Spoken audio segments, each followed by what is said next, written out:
You can't stop me. I will find a way.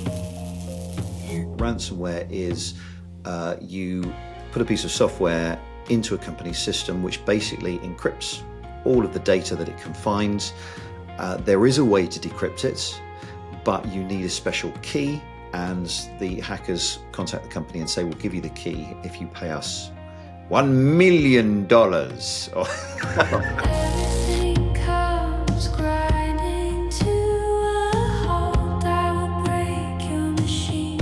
What does that kind of attack look like? Put yourself in an employee's position. What would be the signs? How would they know that an attack has happened? Would a system just stop working? Would it come up with a message with a skull and crossbones in the middle of the screen saying you've been hacked? What does that look like?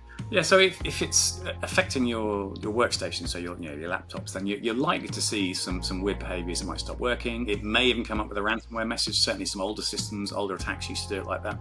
But probably the most likely effect is you'll see things stop working. So maybe email will stop working because it can't connect the email server because it's been encrypted. Maybe the systems that authenticate you to the company's computer networks will stop working because they've been encrypted. And then you'll probably get an approach. Someone in the organization will get an approach, probably someone relatively senior because they're the ones with the keys to the money. And how will they be approached? So you'll often do all sorts of ways. It might be social media, it might even be a phone call. So if you are an employee in a company and something stops working, probably your first thought is not we've been hacked. Probably your first thought is, oh, there's something up with the network or something like that. But does this kind of damage happen all at once, or does it propagate? Is there time, if you do know what you're looking at, to stop this from taking down your entire organization?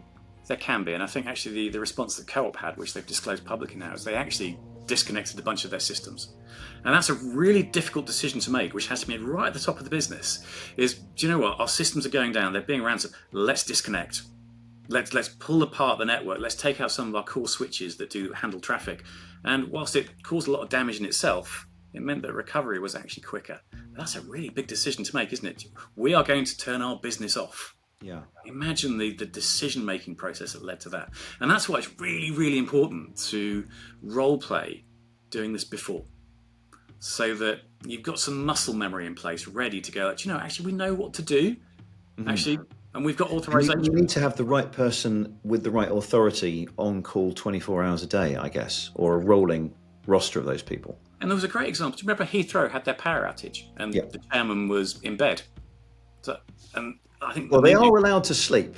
Yeah, the media got quite excited about this, and my attitude was, well, it shouldn't matter because that delegated authority should be in place so that the people that are responsible know they're allowed to take that action, even when the chairman's on a plane, asleep, on holiday. Yeah, so to me that was like, so what? Yeah, he's delegated authority and the right actions were taken. And is there, just back to my question about, is there time? I mean, you said Co-op, you know, what did they do? They literally ripped plugs out and stuff and stopped it. So this is not a kind of instantaneous spread.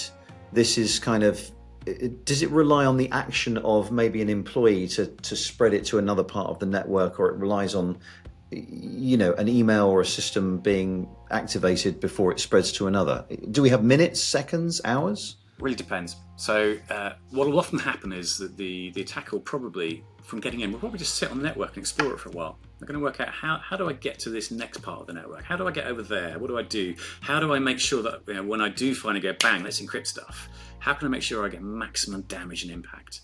And so we call that dwell time, from the time that someone got in to the time that something bad happens. And even when they do that, there is still some time. It does take time to encrypt systems. And at that point, you might go, time to power everything off, or it's just too late. But it is a massive decision because you're taking your business offline, you know, maybe when there's no need to. Are there any definite markers? Is there anything, and I know this is a kind of piece of string question, but is there anything definite where a company will say, this is not a network error, this is actually something which is obviously an attack? Definite markers, usually you might see some visual cues, but it's that ransom request is going to be the one. Systems haven't. But that's going to come after the damage has been done, I guess. I mean, if I was a hacker, I would wait until I was absolutely sure I've done the damage. Yeah. So that's too late.